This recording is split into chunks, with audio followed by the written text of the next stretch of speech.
We are all exposed to some radiation, for instance from the sun's rays or from radon gas emitted when uranium in the ground decays. Starting with the invention of medical X-rays more than a century ago, we also have been exposed to man-made sources. Atomic bomb blasts and nuclear reactor accidents such as those at the Chernobyl and Fukushima Daiichi power plants have been major concerns. So there's no avoiding exposure to radiation. It's part of living on the Earth. And we get it from all kinds of sources. We get it from the sun, cosmic rays. We get it from the food we eat. It comes out of the ground.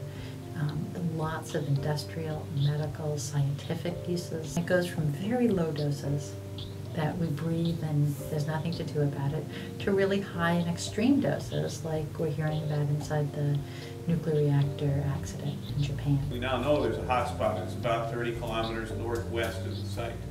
And so they will eventually probably get a kidney-shaped exclusion area to keep people out. People are now living in shelters. They ran from the areas that have been exposed to radiation. They don't have their belongings with them, especially important documents, and yet they're not allowed to go back to the area to pick them up. So they feel helpless and hopeless. Even though there are hundreds of different radionuclides, the abundance are really a handful. Iodine, which is liquid, almost a gas at room temperature, if it gets hot at all, if the fuel elements fail in any way, you can have iodine coming out. As the temperature gets warmer, you will start volatilizing the cesium. Now cesium has several hundred-degree boiling point, but it gets very hot, so it comes out and it condenses immediately into very fine particles.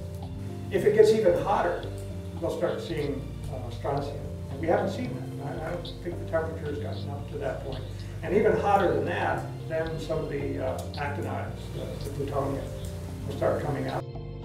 As a result of multiple studies that have been done in the past 25 years, we now know that exposure to radioactive iodines, radioactive cesium and strontium after the Chernobyl has been linked to increases in the risk of thyroid cancer and other thyroid diseases among those who are exposed as children.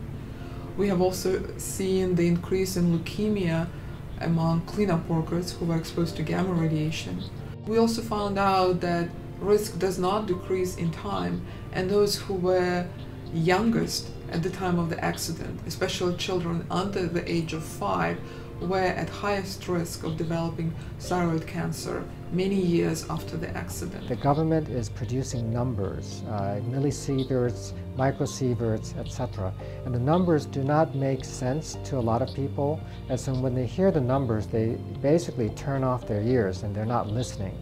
What they are listening are things like contaminated products that have been taken off the market, that people are not purchasing. People in other prefectures are avoiding food that have been raised in the area, not only close to the power plant, but in the entire prefecture. Unlike the earthquake and the tsunami, there has been no end. People are now wanting to know what's going to happen tomorrow, a week from now, a year from now, and that's still very unclear, and that's been problematic for people. People want to be sure about their future, and they cannot at this moment. Many were fearful too in the United States, where exposure to radiation blown over from Japan was comparatively quite small. Once we get as far away as California, we can actually measure the radiation, but those doses are in the trivial range. Just because we can measure them doesn't mean we need to be concerned about them. The doses in California from what's going on in Japan are truly trivial. We've been busy measuring iodine and cesium in various foodstuffs, and occasionally found something. It hasn't been real high, but we like putting that data out there because it's my feeling that the way through this, as individuals and as a public, is total transparency. We can measure radioactivity at levels that are unbelievably low. We can count single atoms in a liter of water, but we cannot measure health effects anywhere near those levels. We're exposed to radiation from lots of sources, microwaves, cell phones. These are different waves. They don't have the capacity to alter chemical bonds, to change DNA, and ionizing radiation by definition does.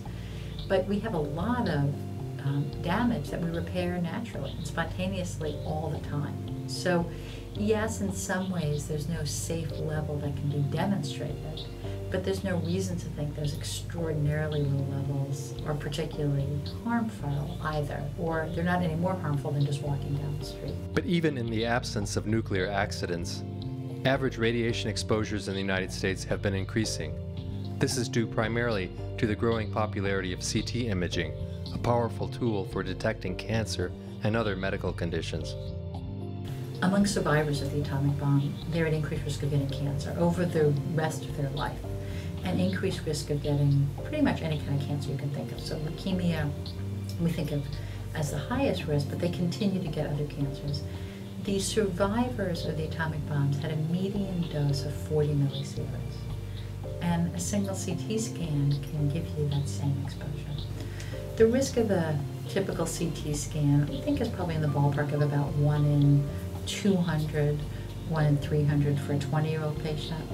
The numbers go down dramatically with age, so maybe 1 in 500 for a 40-year-old patient, 1 in 1,000 for a 50-year-old patient.